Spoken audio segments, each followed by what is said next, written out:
परमाणु हथियारों पे सिप्री की रिपोर्ट 2023, ये भी इम्पोर्टेंट है। Stockholm International Peace Research, Stockholm, SIPRI का मतलब Stockholm International Peace Research Institute 12 जून 2023 को जारी वार्षिक रिपोर्ट में वैश्विक परमाणु शस्त्रागार वैश्विक की स्थिति का आकलन किया गया। मतलब वर्ल्ड में कितने न्यूक्लियर पावर कहाँ कहाँ है, न्यूक्लियर कितने स्टॉक न्यूक्लियर वेपन कितने कितने किसके पास है, उसके आधार पर ये रैंकिंग निकाली जाती है। रिपोर्ट के अनुसार विश्व भर में पिछले एक वर्ष में परमाणु हथियारों में संख्या बढ़ी है। इनके अनुसार पिछले एक साल में परमाणु हथियारों की संख्या बढ़ गई है। ठीक है। फिर उसके बाद इस समय पूरे विश्व में लगभग 12,512 परमाणु हथियार हैं। वर्ल्ड में कितने हैं? पूरे वर्ल्ड में लगभग 12,500 परमाणु हथियार हैं। 12,512 ये संख्या ज़रूरी है। इसमें सबसे ज़्यादा भंडार कहाँ है? चीन में। ये है, एग्ज़ाम में पूछा जा सकता है कि सबसे ज़्यादा परमाणु हथियार कहाँ पे हैं। जनवरी 2022 में चीन के पास 350, ये पिछले साल का डाटा है, 350 परमाणु हथियार जनवरी में चीन के पास थे, जो कि अभी बढ़कर कितने हो गए हैं? 410। ज़रूरी है कि सबसे ज़्यादा किसके पास है? चीन के पास। ठीक है, सबसे ज़्यादा चीन के पास है। और सिप्री रिपोर्ट, सिप्री की ईयर बुक 2023 रिपोर्ट के अनुसार इस दशक के अंत तक चीन द्वारा अमेरिका और रूस की तरह कई अंतर महाद्वीप बैलिस्टिक मिसाइल तैयार करने की संभावना है। अच्छा, की संभावना है। अमेरिका और रूस की तरह चाइना भी इंटरकॉन्टिनेंटल बैलिस्टिक मिसाइल तैयार कर लेगा 2023 तक। वर्ष 2022 में परमाणु शक्ति संपन्न सभी 9 देश अपने परमाणु आयुध भंडार को शक्तिशाली और आधुनिक बनाने में जुटे हैं। इनमें पाकिस्तान भी है। तो पाकिस्तान में भी परमाणु पे काम चल रहा है, न्यूक्लियर में। यह देश अमेरिका, 9 देश कौन कौन से हैं? अमेरिका, रूस, यूनाइटेड किंगडम, फ्रांस, चीन, इंडिया, पाकिस्तान, उत्तर कोरिया, नॉर्थ कोरिया और इजराइल। रूस और अमेरिका के बीच परमाणु हथियारों का लेकर पारदर्शिता में कमी आई है। रूस और अमेरिका ये खुलकर नहीं बताते कि इनके पास कितने हैं। रूस और संयुक्त राज्य अमेरिका के पास सभी परमाणु हथियारों का लगभग 90% हिस्सा है। सबसे ज़्यादा 90% तो इन्हीं दोनों के पास है, रूस और अमेरिका के पास। वर्तमान में रूस के पास सर्वाधिक परमाणु शस्त्रागार हैं। सबसे ज़्यादा किसके पास है? रूस के पास है। दूसरे स्थान पर अमेरिका और तीसरे स्थान पे चीन है। अच्छा, मतलब फर्स्ट पे कौन है? रशिया, सेकंड पे यूएसए, थर्ड पे चाइना। ठीक, थर्ड पे कौन है? चाइना।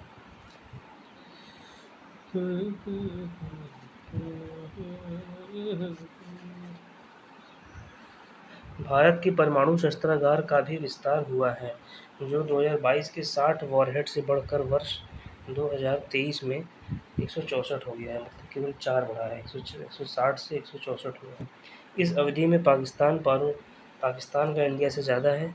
परमाणु भंडार में 165 से 70 हो गया है।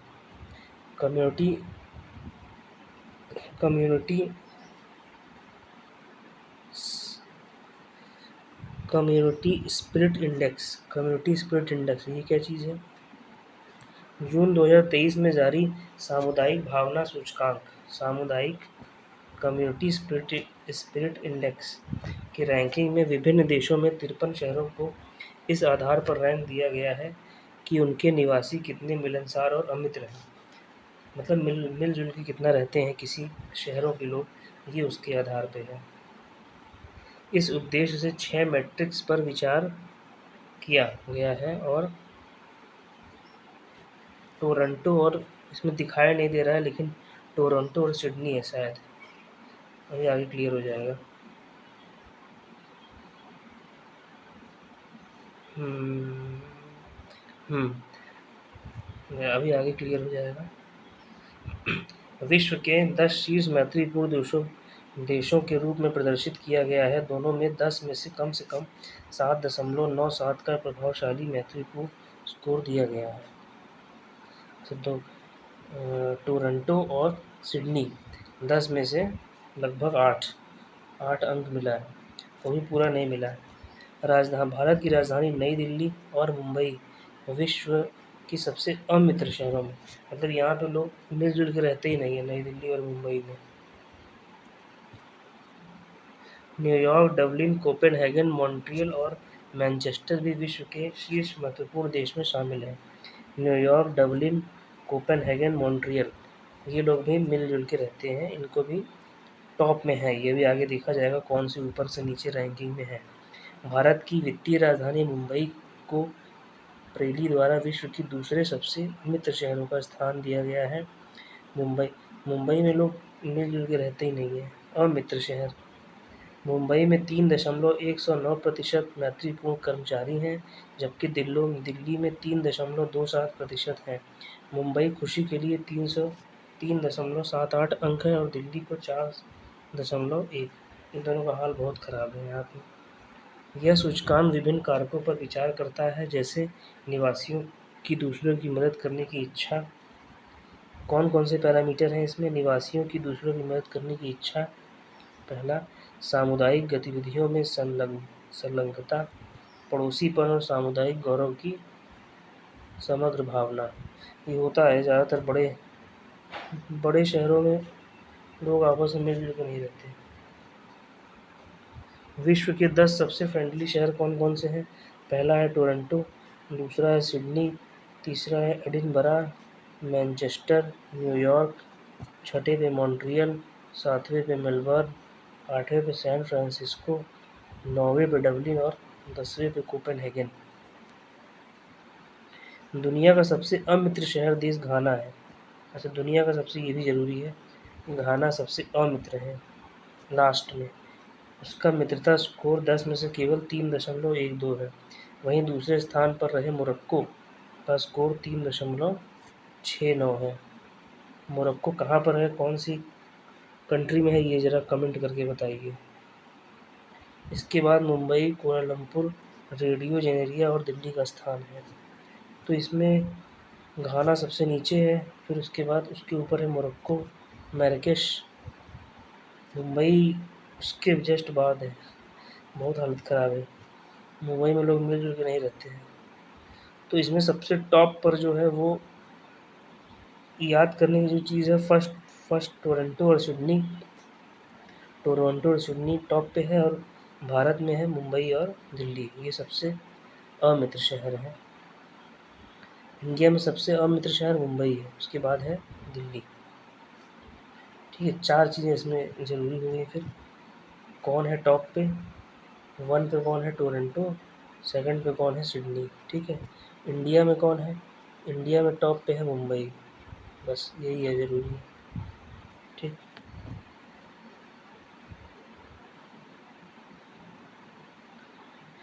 और लास्ट में कौन है, ये भी ज़रूरी है कि लास्ट कौन है सबसे? लास्ट है घाना। ठीक, लास्ट है घाना। घाना और मैराकेश लास्ट के 2, घाना और मैराकेश।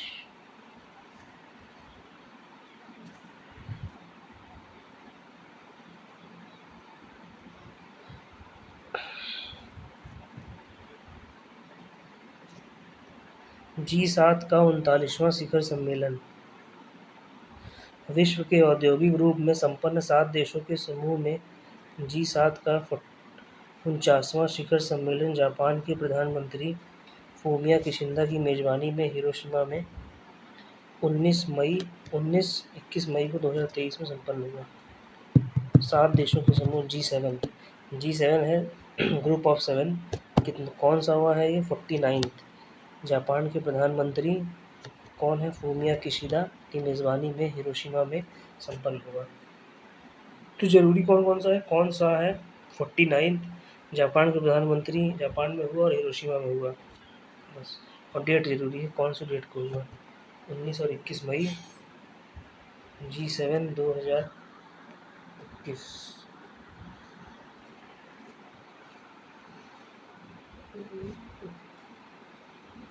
फिर G7 के सभी शासन प्रमुखों, कनाडा के प्रधानमंत्री कौन कौन है G7 में? कनाडा, उसके प्रधानमंत्री जस्टिन ट्रूडो, फ्रांस के राष्ट्रपति एमुअल मैक्रों, जर्मनी की चांसलर ओलाफ शोल्ड, इटली के प्रधानमंत्री जॉर्जिया मेलोनी, ब्रिटेन के प्रधानमंत्री ऋषि सुनक व अमेरिकी राष्ट्रपति जो बाइडेन। ये हैं G7 में। सबसे मजबूत देश हैं इसमें के अलावा यूरोपीय आयोग के अध्यक्ष और कौन है? यूरोपीय आयोग के अध्यक्ष उर्सुला जॉन डेयर लियेन व यूरोपीय परिषद के अध्यक्ष चार्ल्स मिशेल शिखर सम्मेलन में शामिल हुए। विशेष आमंत्रित देशों में भारतीय प्रधानमंत्री श्री नरेंद्र मोदी की अतिरिक्त ऑस्ट्रेलिया के प्रधानमंत्री एंथनी एल्बनीज, ब्राज़ील के राष्ट्रपति लुइस इनाइस लुला डी सिल्वा, इंडोनेशिया के राष्ट्रपति जोको विडोडो के राष्ट्रपति अजाली असुमानी, दक्षिण कोरिया के राष्ट्रपति यून सुक सियोल, वियतनाम के प्रधानमंत्री फाम में चिन तथा यूक्रेन के राष्ट्रपति व्लोदिमीर जेलेंस्की। ये कॉमेडियन थे पहले, व्लोदिमीर जेलेंस्की। 3 दिन तक चले इस शिखर सम्मेलन में चर्चा के विभिन्न मुद्दों के रूस यूक्रेन युद्ध का मुद्दा सर्वाधिक चर्चा में रहा।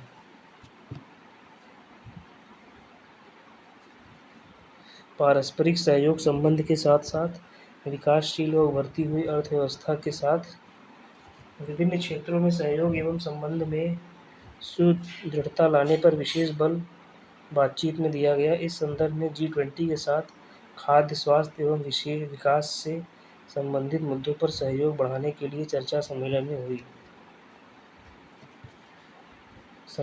हुई। रूस यूक्रेन युद्ध के मामले में G7 सदस्य देशों ने यूक्रेन के विरुद्ध रूस के अवैध, अनुवांछित और अकारण युद्ध के खिलाफ एक साथ खड़े होने की अपनी प्रतिबद्धता को एक बार पुनः दोहराया।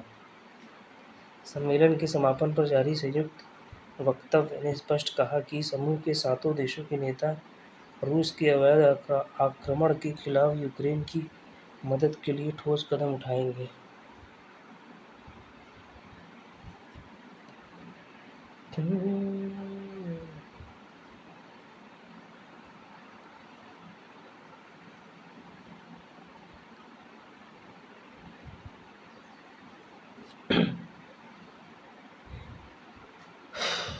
जापान में क्वाड शिखर सम्मेलन 2023।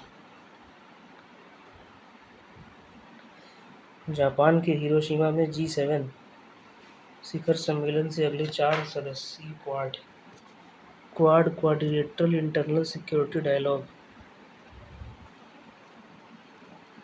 का शिखर बैठक 20 मई 2023 को आयोजित किया गया।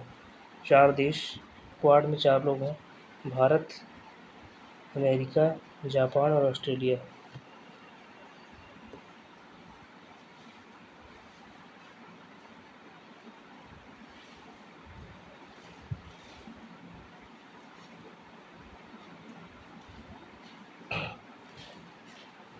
कि इस संगठन की यह 5वीं भौतिक उपस्थिति वाली तीसरी शिखर बैठक थी। इस समूह की पहली शिखर बैठक 12 मार्च 2021 को वर्चुअल तरीके से संपन्न हुई, जबकि 24 सितंबर 2021 को अमेरिका के वाशिंगटन में संपन्न बैठक में 4 देशों के शासन प्रमुख व्यक्तिगत रूप से उपस्थित रहे।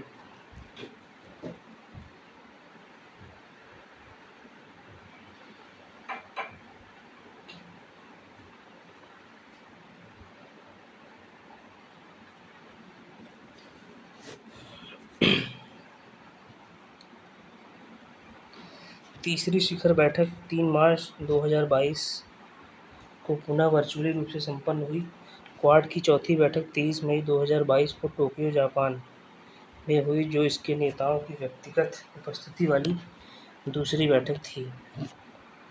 20 मई 2023 को व्यक्तिगत उपस्थिति वाली क्वाड की तीसरी शिखर बैठक में भारतीय प्रधानमंत्री नरेंद्र मोदी व मेज़बान जापान के प्रधानमंत्री फूमियो किशिदा, श्री नरेंद्र मोदी के अतिरिक्त अमेरिका के राष्ट्रपति जोसेफ आर बाइडेन तथा ऑस्ट्रेलिया के प्रधानमंत्री एंथनी अल्बनीज़ ने हिस्सा लिया। यह बैठक ऐसे समय में संपन्न हुई जब एक ओर रूस यूक्रेन युद्ध चल रहा था, चलते सभी वैश्विक अर्थव्यवस्थाएं दबाव में हैं, तथा दूसरी ओर हिंद प्रशांत क्षेत्र में चीन की बढ़ती गतिविधियों ने लोकतांत्रिक मूल्यों की चुनौती दी। क्वाड सम्मेलन में अपने संबोधन में प्रधानमंत्री मोदी ने कहा कि क्वाड की सफलता केवल हिंद प्रशांत क्षेत्र के लिए नहीं बल्कि संपूर्ण विश्व के लिए महत्वपूर्ण है। हिंद प्रशांत क्षेत्र की सराहनीयता व वृद्धि के लिए विभिन्न पहलों की घोषणा क्वाड नेताओं ने इस सम्मेलन में की। क्वाड इन्वेस्टर्स नेटवर्क लॉन्च करने, क्षेत्र में केबल कनेक्टिविटी में साझेदारी, ऊर्जा आपूर्ति श्रृंखला पहल तथा क्वाड अवसंरचना फेलोशिप कार्यक्रम ये सब जरूरी नहीं है। इनसे संबंधित 5 अलग-अलग घोषणा पत्र सम्मेलन में जारी किए गए। सम्मेलन के समापन पर जारी संयुक्त बयान में कहा गया कि क्वाड नेता हिंद प्रशांत क्षेत्र के शांतिपूर्ण, स्थिर व संपन्न बनाने के लिए को लेकर स्पष्ट हैं। इसके लिए क्वाड इस क्षेत्र के सभी छोटे-बड़े देशों के साथ काम करने के लिए तैयार है। क्वाड का आगामी शिखर सम्मेलन भारत में कराने की पेशकश प्रधानमंत्री श्री मोदी ने की, जिसे स्वीकार कर लिया है। ये देखिए, अगला जो क्वाड का शिखर सम्मेलन होगा वो इंडिया में होगा। ओके।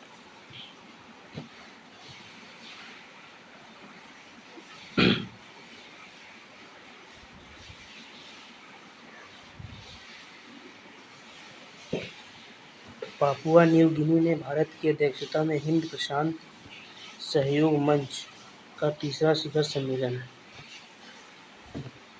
कहाँ हो रहा है? पापुआ न्यू गिनी में भारत की अध्यक्षता में। भारत उसका हेड है और हिंद प्रशांत महासागर इंडो पैसिफिक सहयोग मंच का थर्ड संस्करण 3 दिन के जापान प्रवास के पश्चात प्रधानमंत्री मोदी ने 21 मई 2023 को पापुआ न्यू गिनी पहुंचे, जहां राजधानी पोर्ट मोरेस्बी में उनका भव्य स्वागत किया गया। तमाम परंपराओं को तोड़कर मेज़बान प्रधानमंत्री जेम्स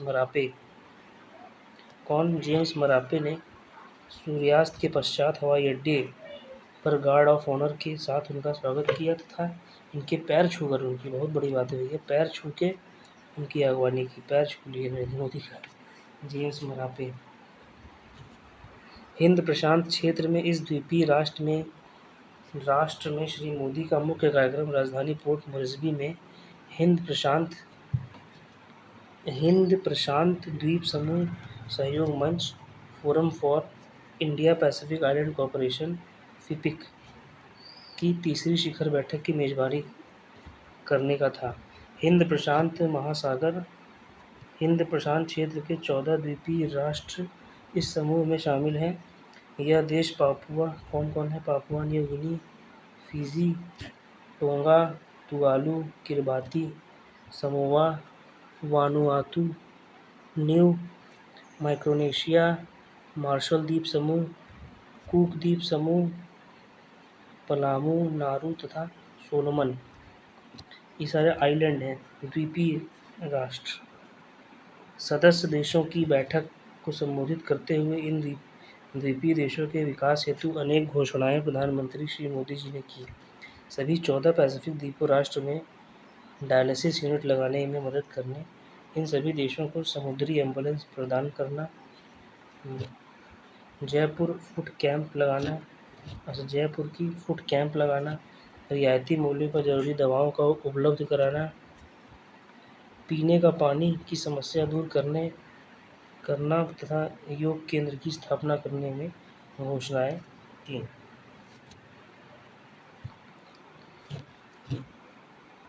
इस अवसर पर पोर्ट मोरेस्बी में पापुआ न्यू गिनी के governor general sir Bob Dadae ने श्री नरेंद्र मोदी को देश के सर्वोच्च सम्मान grand companion of the order of Logohu grand companion of the order of Logohu, ये ज़रूरी है, ये एग्ज़ाम में आए पूछता है कौन से सम्मान से सम्मानित किया गया है। Grand companion of the order of the Logohu से सम्मानित किया। इसी समय फिजी का सर्वोच्च सम्मान भी फिजी के प्रधानमंत्री सातवनी राबुआ ने उन्हें फिजी के सर्वोच्च सम्मान भी फिजी के प्रधानमंत्री सातवनी राबुआ ने उन्हें प्रदान किया। Port Moresby Papua New Guinea.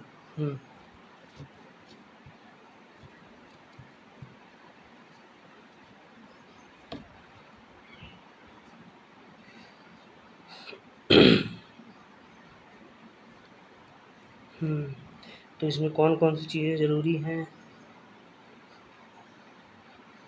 Indo Pacific forum of Indo Pacific island corporation 14 महाद्वीप हैं और इनको जयपुर फुट कैंप लगाने का, डायलिसिस यूनिट लगाने का, समुद्री एम्बुलेंस, दवाइयाँ उपलब्ध कराने का, पीने का पानी और योग केंद्र की स्थापना की। Governor general sir Bob Dadae और grand companion of the order of Logohu ये सम्मान मिला।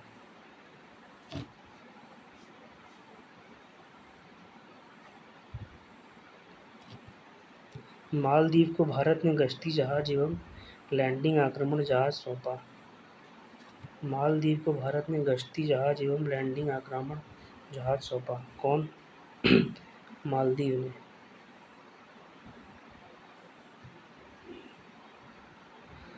भारतीय रक्षा मंत्री श्री राजनाथ सिंह ने 1 से 3 मई 2023 की अपनी मालदीव यात्रा के दौरान भारत में निर्मित 2 युद्धपोत मालदीव के राष्ट्रीय स्थल बल नेशनल डिफेंस फोर्सेस को मालदीव नेशनल डिफेंस फोर्सेस को सौंपा।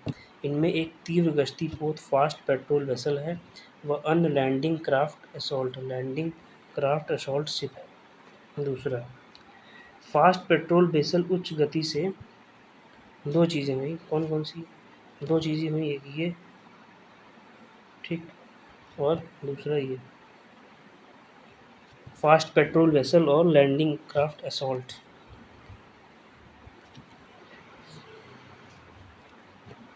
फास्ट पेट्रोल वेसल उच्च गति से तटीय व अपतटीय निगरानी में सक्षम है तथा एमएनडीएफ कोस्ट गार्ड शिप हुरावी, हाँ ये भी ज़रूरी है, कोस्ट गार्ड कौन सा शिप है? हुरावी नाम से कमीशन किया गया। इसके लिए एक विशेष समारोह का आयोजन वहां 2 मई को किया गया था। मालदीव के राष्ट्रपति इब्राहिम मोहम्मद सोलिह व रक्षा मंत्री सुश्री मारिया अहमद दीदी इस अवसर पर उपस्थित रहे। मालदीव एक कंट्री है, मुस्लिम डोमिनेटेड कंट्री है वहाँ पे। इस अवसर पर अपने संबोधन में भारतीय रक्षा मंत्री ने कहा कि भारत हाल के वर्षों में एक प्रमुख रक्षा नियंत्रक के रूप में उभरा है। रक्षा नियंत्रक मतलब डिफेंस की चीज़ों का ये इंपोर्ट। उन्होंने कहा कि न केवल अपनी ज़रूरतों को पूरा करने के लिए बल्कि निर्यात के लिए भी विश्व स्तरीय उपकरणों का उत्पादन भारत अब कर रहा है। मालदीव के साथ भारत के मजबूत रक्षा सहयोग पर टिप्पणी करते हुए भारतीय रक्षा मंत्री ने कहा कि हमारे आपसी संबंध पड़ोसी प्रथम नेबरहुड फर्स्ट पॉलिसी इंडिया की है। पड़ोसी प्रथम व SAGAR security and growth for all in the region, अर्थात क्षेत्र में सभी के लिए सुरक्षा और विकास पर आधारित है। नेबर फर्स्ट पॉलिसी है इंडिया की, जिसमें कि इनको हुरावी दिया गया। हुरावी यही ज़रूरी है बस कि कौन सा कोस्ट गार्ड शिप दिया गया? हुरावी। और 2 चीज़ें दी गई, एक लैंडिंग क्राफ्ट असॉल्ट शिप और फास्ट पेट्रोल वेसल। मालदीव ने भारत को, हाँ मालदीव, भारत ने मालदीव को दिया ये चीज़ें। विश्व प्रेस स्वतंत्रता सूचकांक, press freedom index, press freedom index for France के गैर सरकारी संगठन एनजीओ रिपोर्टर्स विदाउट बॉर्डर द्वारा दुनिया के विभिन्न देशों से प्रेस की स्वतंत्रता की स्थिति का मूल्यांकन हेतु 3 मई 2023 को विश्व प्रेस स्वतंत्रता सूचकांक वर्ल्ड प्रेस फ्रीडम इंडेक्स कौन निकालता है? रिपोर्टर्स विदाउट बॉर्डर जारी किया है। कुल 180 देश, 100। अब इसमें क्या ज़रूरी है, इंडिया की कौन सी रैंकिंग है, फर्स्ट कौन है और लास्ट कौन है, फर्स्ट 2 और लास्ट 2। कुल 180 देश के लिए आकलित इस सूचकांक में जहां यूरोपीय देश नॉर्वे स्थान पर है, अच्छा नॉर्वे टॉप पे है। वही नॉर्डिक देश ठीक सबसे ऊपर रहते हैं, नॉर्डिक वाले जो देश हैं वो सबसे ऊपर रहते हैं, नॉर्डिक ज़्यादातर। ना कुछ समझ में आया तो जो नॉर्डिक वाला दिखे उसी पे मार दीजिए आंसर, ठीक।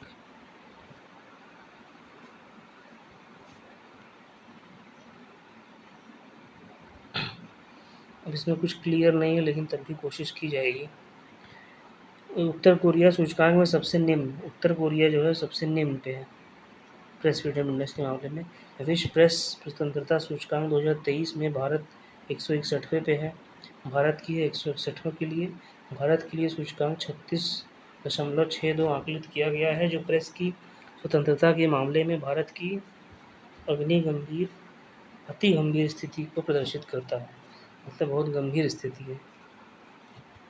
इस सूचकांक में भारत की, अब इसमें क्लियर नहीं हो रहा है तो इसमें पड़ोसी देशों का देख लेंगे बस।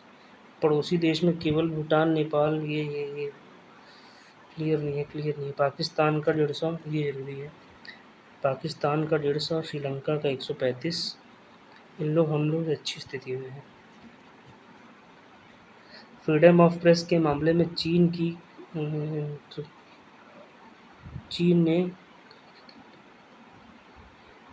सूचकांक नॉर्वे सबसे ऊपर जो है, नॉर्वे, फिर उसके बाद आयरलैंड, डेनमार्क और स्वीडन। हाँ यही 4 लोग आपस में लड़ते हैं, ऊपर नीचे इन लोगों का चलता रहता है, नॉर्वे, आयरलैंड, डेनमार्क और स्वीडन। नॉर्वे को लगातार 7वें वर्ष इस रैंकिंग में शीर्ष स्थान प्राप्त हुआ, 7वीं बार ये टॉप पे रहे हैं। इनके पश्चात क्रमशः फिनलैंड, नीदरलैंड, लिथुआना व एस्टोनिया के स्थान हैं। और है जर्मनी का 21, ब्रिटेन का है 26, फ्रांस का 24, अमेरिका का 45, जापान का 68। विश्व प्रेस सूचकांक फर्स्ट है नॉर्वे, आयरलैंड, डेनमार्क, स्वीडन और फिनलैंड, मतलब 1 पे है ये, 2 ये, 3 ये, 5 पे ये, ठीक। मतलब टॉप पे कौन है, नॉर्वे और आयरलैंड, टॉप पे है नॉर्वे और आयरलैंड। इंडिया का है 161 और स्कोर कितना है, स्कोर भी जरूरी है। स्कोर है लगभग 36 दशमलव कुछ है ना, अति गंभीर स्थिति में है। हाँ 36.262 है इसको कि अति गंभीर स्थिति बताई गई है, और अति गंभीर स्थिति हो गई। और वो क्या कहते हैं उसे, पाकिस्तान और श्रीलंका हम लोग से ठीक है, ठीक स्थिति में है।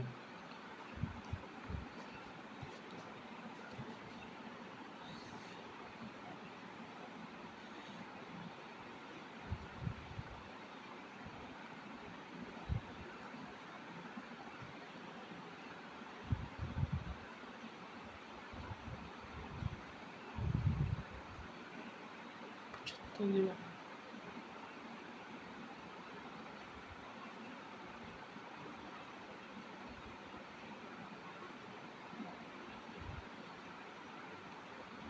76, हाँ एक पेज एक्स्ट्रा को जुड़ गया था लग रहा है उसको कहीं से।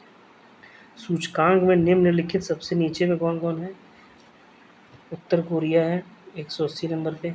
चीन उसके पहले है। चीन में भी बहुत दबाव, चीन की मीडिया को कंट्रोल किया जाता है। उत्तर कोरिया, इंडिया में भी 161 दिया है, उसका तो कोई तो मतलब होगा। प्रेस फ्रीडम, सारे रवीश कुमार, अभिषार शर्मा ये लोग भाग रहे हैं यहाँ वहाँ से।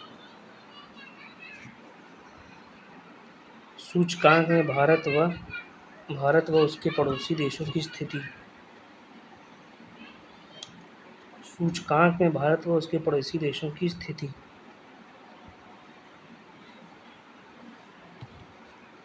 भूटान 90 नंबर पे।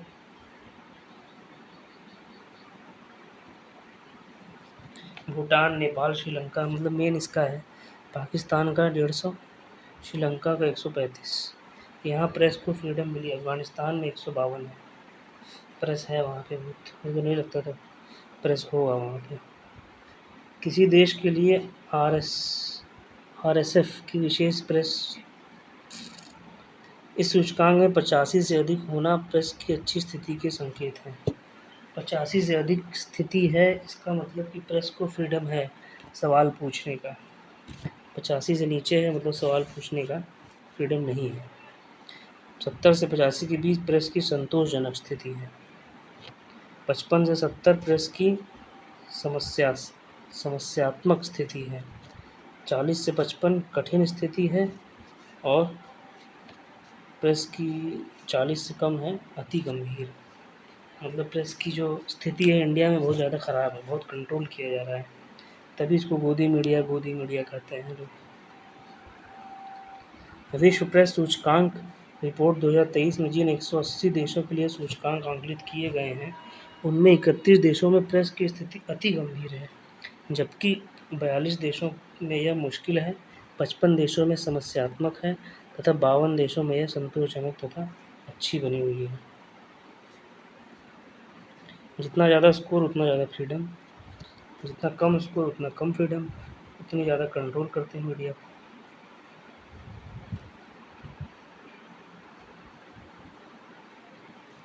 फिनलैंड बना नाटो का 31वां सदस्य। 4 अप्रैल 2023 को दुनिया के सबसे बड़े सुरक्षा गठबंधन उत्तर अटलांटिक संधि संगठन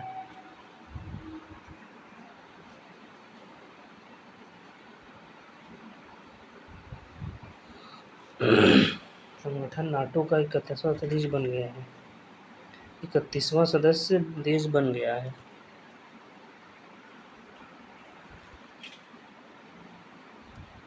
इसे रूस के लिए बड़ा झटका माना जा रहा है। यूक्रेन हमले के बाद फिनलैंड और स्वीडन ने नाटो में शामिल होने के लिए आवेदन किया था। हालांकि तुर्की की आपत्ति के कारण स्वीडन की सदस्यता का मामला अभी अधूरा है। फिनलैंड की सदस्यता यूरोप के सुरक्षा परिदृश्य में एक बड़े बदलाव की प्रतिनिधित्व करती है। द्वितीय विश्व युद्ध में सोवियत संघ ने अपनी हार के बाद इस देश ने तटस्थता अपनाई थी, लेकिन इसके नेताओं ने यूक्रेन पर हुए रूसी हमले के बाद संकेत दे दिए थे कि वे नाटो गठबंधन में शामिल होना चाहते हैं। फिनलैंड की सदस्यता तब आधिकारिक हो गई जब इसके विदेश मंत्री ने अमेरिका विदेश मंत्री एंटनी ब्लिंकन को प्रक्रिया को पूरा करने वाले दस्तावेज सौंपे, जिसके बाद फिनलैंड नाटो का नया सदस्य बन गया। नाटो की सदस्यता से संबंधित दस्तावेज अमेरिकी विदेश विभाग के पास रहते हैं। नाटो की 4 अप्रैल अच्छा ये ज़रूरी है। नाटो की वर्षगांठ 4 अप्रैल 2023 को 74वीं है तो कोई ज़रूरी नहीं है। 75वीं, 100वीं, 25वीं या 50वीं होती तब ज़रूरी होती। अपनी वर्षगांठ के दिन ही फिनलैंड को शामिल करने का नाटो ने ऐतिहासिक कदम उठाया। फिनलैंड के गठबंधन में शामिल होने वाला आग्रह को मंजूरी देने वाले तुर्की नाटो का अंतिम देश है।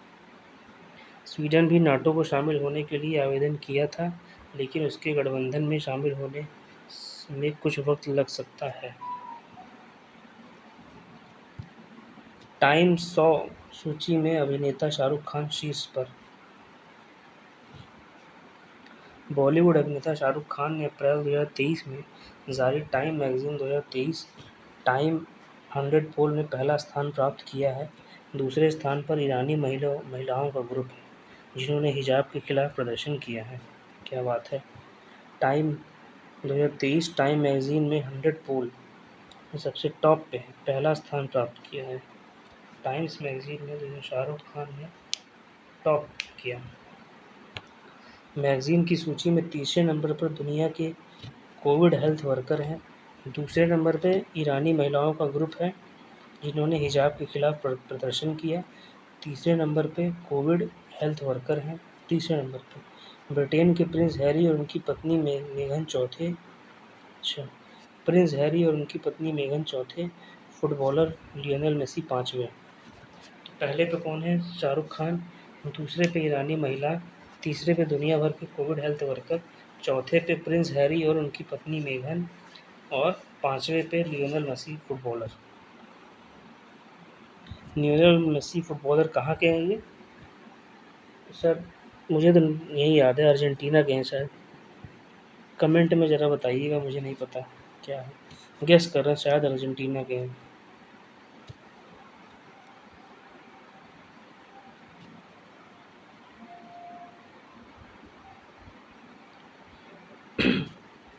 टाइम मैगज़ीन के अनुसार इस सर्वे में दुनिया भर के 12 लाख लोगों का ने हिस्सा लेकर वोट दिया। अच्छा, 12 लाख लोगों ने हिस्सा। अच्छा, 12 लाख लोगों की वोट से ये हुआ।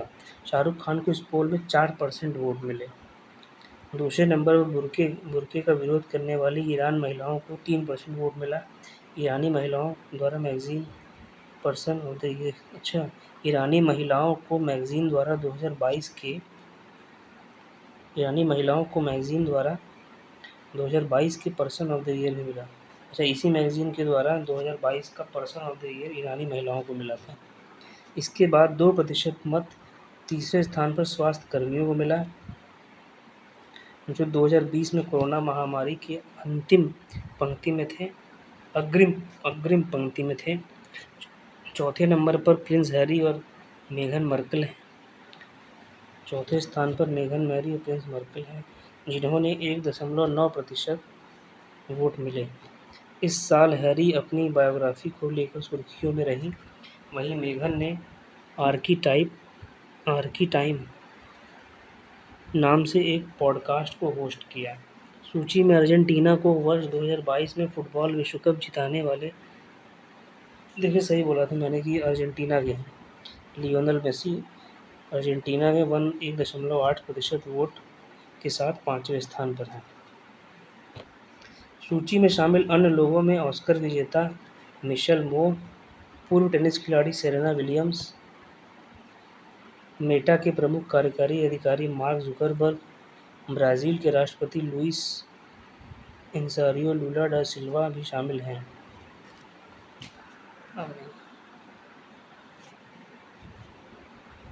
दुनिया की पहली तरल हाइड्रोजन संचालित फेरी MF हाइड्रा। कितना बचा है?